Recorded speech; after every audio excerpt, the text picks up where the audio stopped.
Hello everyone, I am Dr. Prince Gupta. Today I am going to discuss about total knee replacement, its risk factors, causes of knee arthritis and the procedures which can benefit people suffering from knee arthritis. What is total knee replacement and why is it done?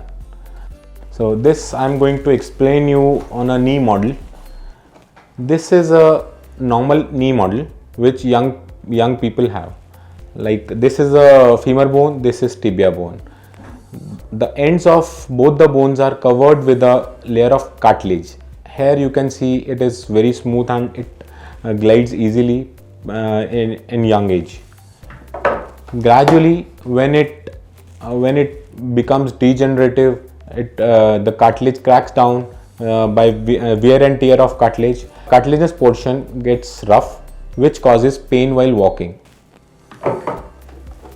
When it becomes severe, like the complete layer of cartilage is gone, then we go for knee replacement. Knee replacement is a procedure where we remove the degenerated layer of cartilage and replace it with a metal part, which gives a smooth knee movement, and that too pain free.